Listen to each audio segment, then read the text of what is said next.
fun facts about Christopher Walken, fun facts about Simon Cowell. So we'll be hitting you right with that a little bit later.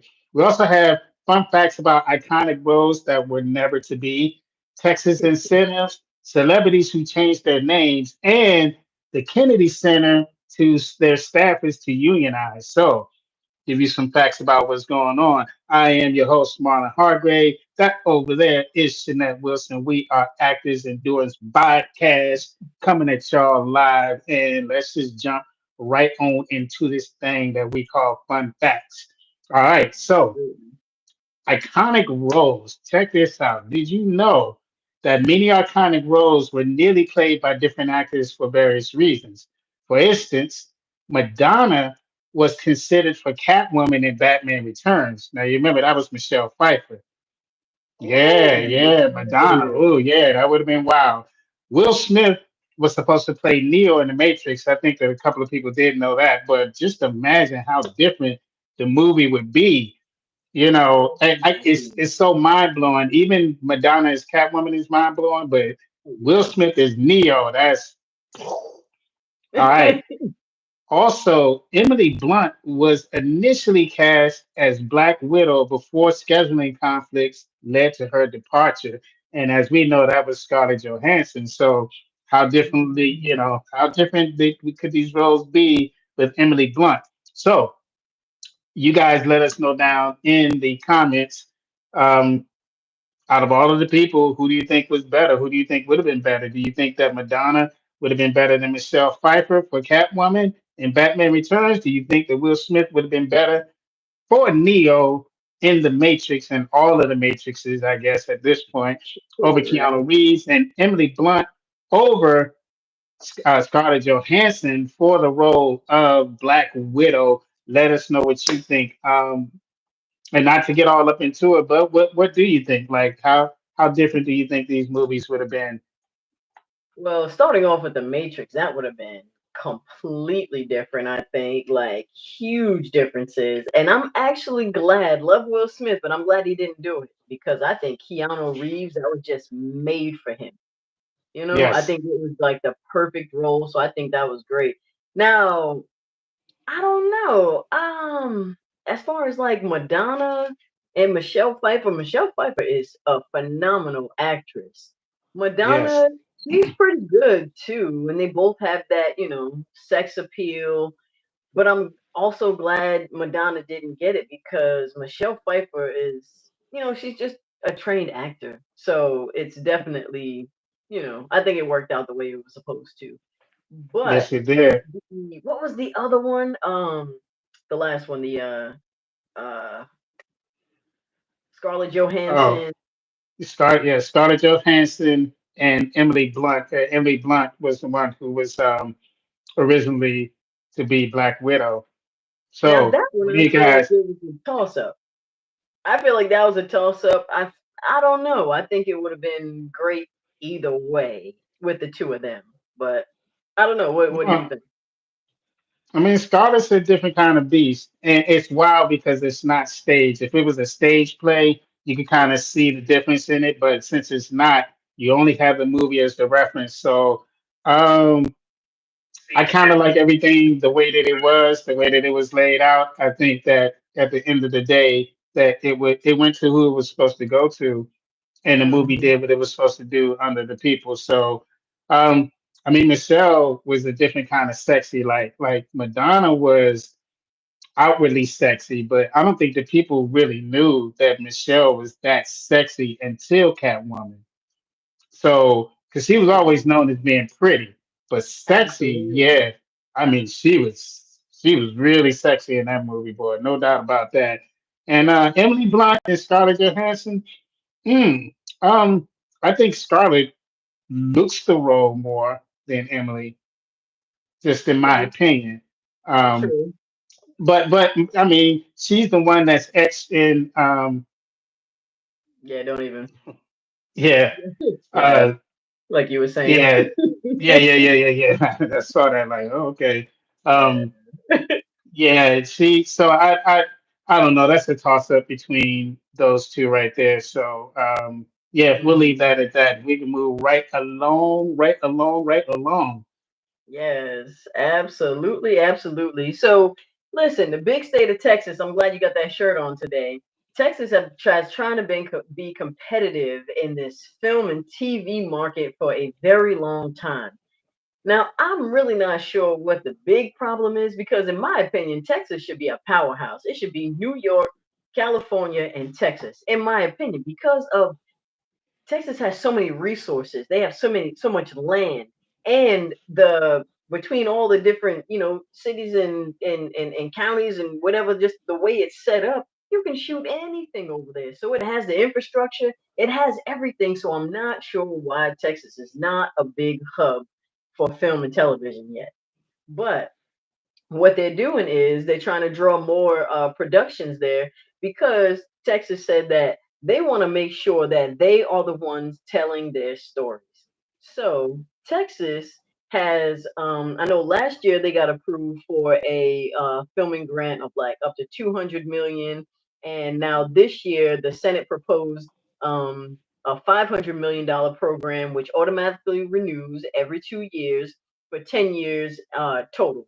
So they have really been trying to, increase their tax incentives. Not only that, but they do have a lot of studios set up already. Remember the TV show Walker?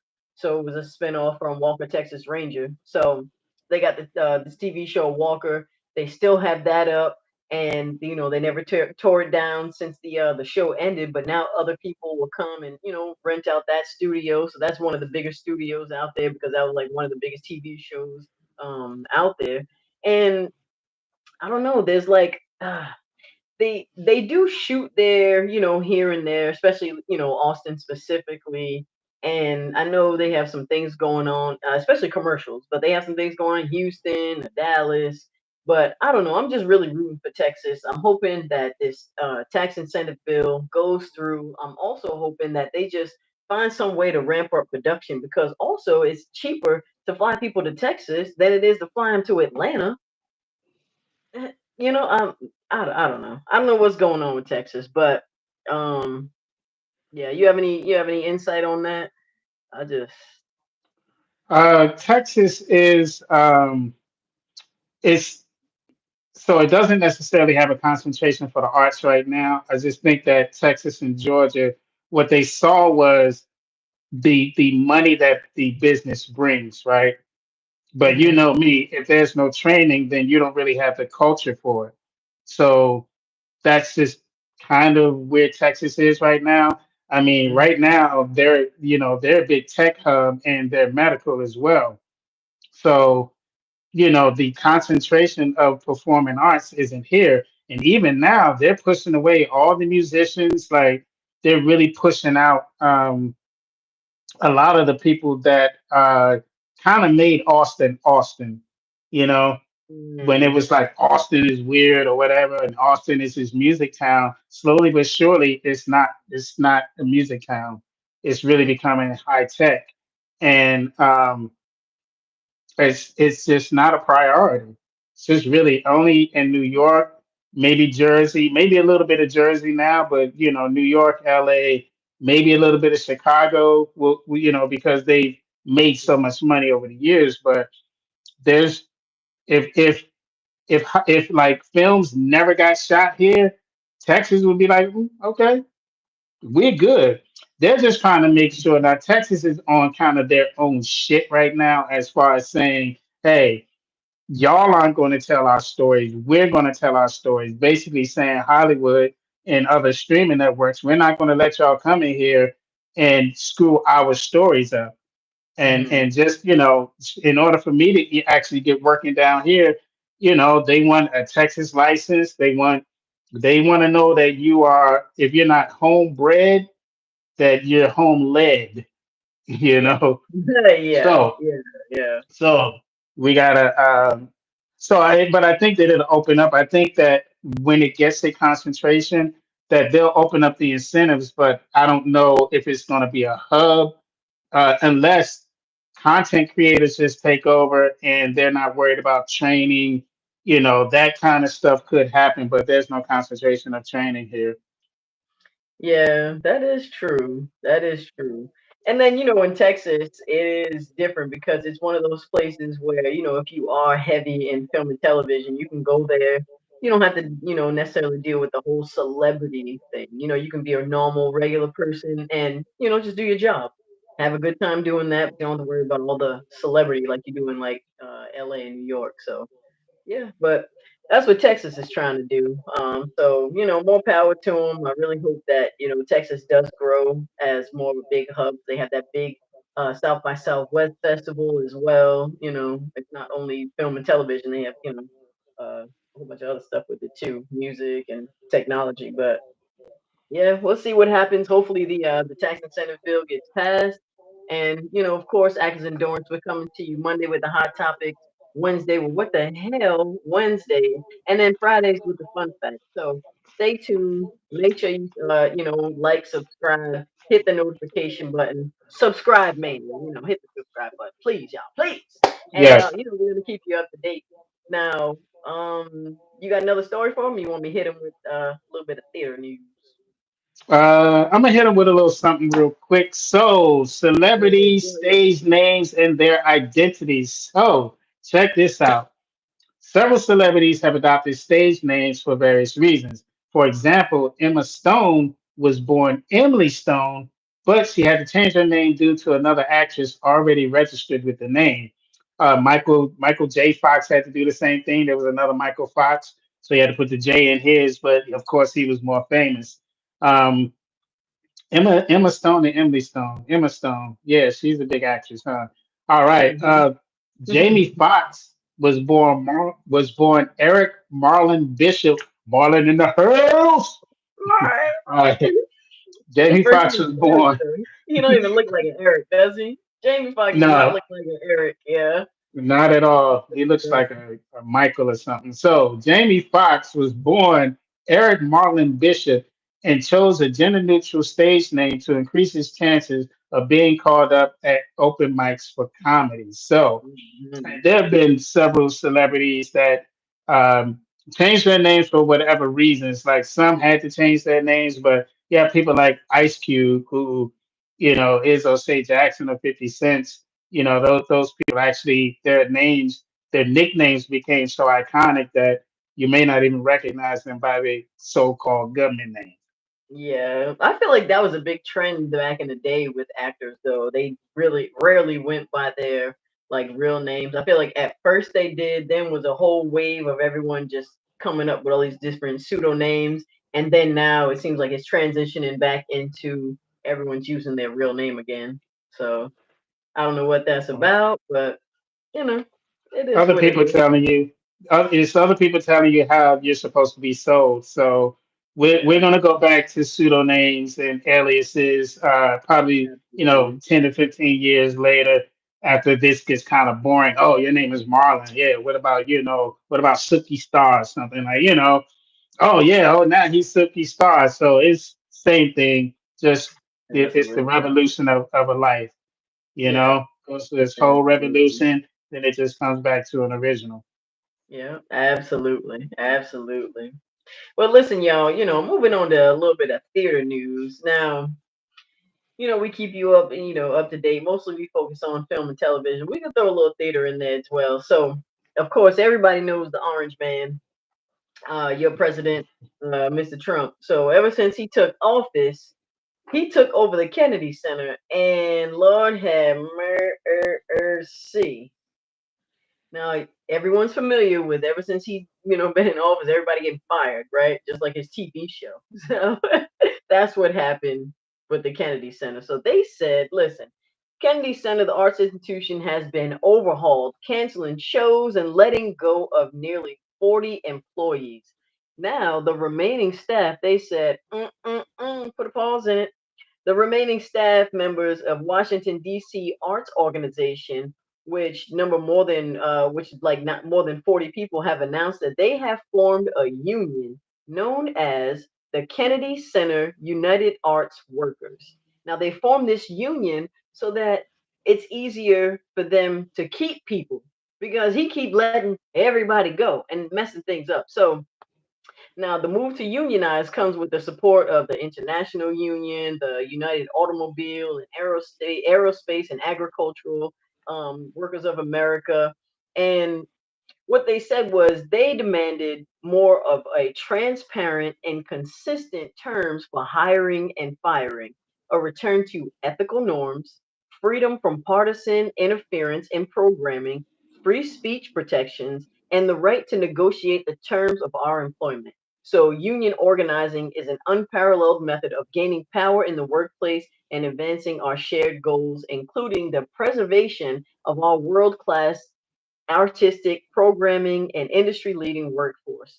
So basically, what they're saying is they formed a union so that people like your president can't just come in there, bogart everybody, and just make all the decisions. It has to be a collective, fair system in place. You know, protecting everybody's rights and free speech and protecting mostly the arts. So that's what they did. More power to them. I absolutely love it. Yes, yes. Mm-hmm. Mm-hmm. Mm-hmm. Yeah, so I think that's a great thing. Yeah. Yeah, that is a great thing. We need because again, I don't think that people that run business should. I don't think you should have a voice in arts. I really don't. Like that's not your lane. Your lane is something else, and you don't let an artist come in talking about business and finances and marketing. Oh, stay in your lane. But then when it comes to the art, you act like you have a lane over here. You don't. If you did, I keep going back to it. If you could do what we do, then do it. They don't even come to us. But you can't. Absolutely. So stay in your lane, Mister Absolutely. Orange Man. You are not an artist. I don't care if you've had a TV show. You are not an artist. So let artists make artist Absolutely. decisions.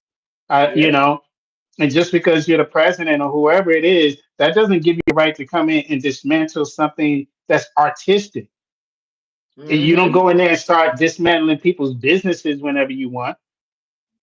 You Mm-hmm. know, you don't. So we don't need outside people to actually, yes, bring back the power to artists. Yes, we need Yeah. people who can actually represent the art, know what artists needs, so that we can serve the people. Mm-hmm. Because it's not your politicians. You're not serving the people. You use people like us to serve the people. So let us do what we do. That's all Exactly. that I'm saying. There you go. Let us do what we do. Let us do what we do. So I'm glad that they did that, and I hope that other people fall in suit because what you guys don't realize is that it also affects the show. So it doesn't necessarily affect only behind the scenes. It affects the shows as well. So like the big shows like the Hamiltons and the Hamilton shows and Eureka Day. So those shows they get affected too because when people get fired, some of these people are getting fired. Some of the cast members or the producers or so it just messes everything up. So yeah, I applaud you guys. Good luck to the new Kennedy Center United Arts Workers. Love it. Love it. Yeah, so that's what's going on, y'all. It's Fun Fact Fridays. Now, if you haven't gotten on Amazon, Marlon, just tell them what to do. Tell them what to do if they haven't gotten on Amazon. Y'all are ordering everything else off of Amazon. Ain't nobody going grocery shopping and nothing else. Getting on Amazon for everything else. So get on Amazon and educate yourself. Go ahead. Yes, this is the Actors Little Black Handbook, and the Little Black Handbook is for you to actually be able to diagnose the script. And so this is your companion. You want to take this with you to auditions. You want to take this with you when you're rehearsing. You want to use this when you're not actually working, but actually working on yourself as an actor. This is one of the only books you'll ever need. Do not underestimate script analysis. So this handles it Absolutely. connects the body, the mind, and the spirit of the character. So this is the one book, your one-stop shop here. Also, we've got another one-stop shopper, and this is oops, let me get you to the right. Boom. Boom. Yes, Work it out. yes, this is the Actors Weekly Planner, and this was constructed by her over there. So this is for actors. This is to actually on track, keep you on track with yourself, keep you on track with your career. How many times have you overbooked? How many times have you not booked something or missed an appointment? Everything is in here, built for actors, by actors. which means that it has habit trackers. It has habit trackers. Sorry. It also has journals. It also has everything that you would need to make yourself available a working actor. So get this book. Yeah, absolutely. Because when your phone breaks or your phone isn't working or you don't have no service or you can't pay your bill, guess what? It's written down right on the book. So, that's the best thing about having that physical copy. And make sure you get your companion too, because that's really all you need. You don't have to buy all those other books in the bookstore, Barnes and Noble, spending over $100. You don't need to do that. Because all our books are cost effective. Amazon.com, Actors Endurance, you know what to do. And if you're Yes. watching it now, make sure you subscribe, y'all. Make sure you subscribe. We're trying to get to 300 followers, subscribers. We're trying to get 300 subscribers. So yeah, yeah. Boop, boop, boop. Hit it. Yeah, if you ain't got nothing else, listen, we always here for a good time, not a long time. So, if you ain't Uh, got I the people. I can give him two more fun facts. Two more fun facts for our one person that's hanging up in there. All right.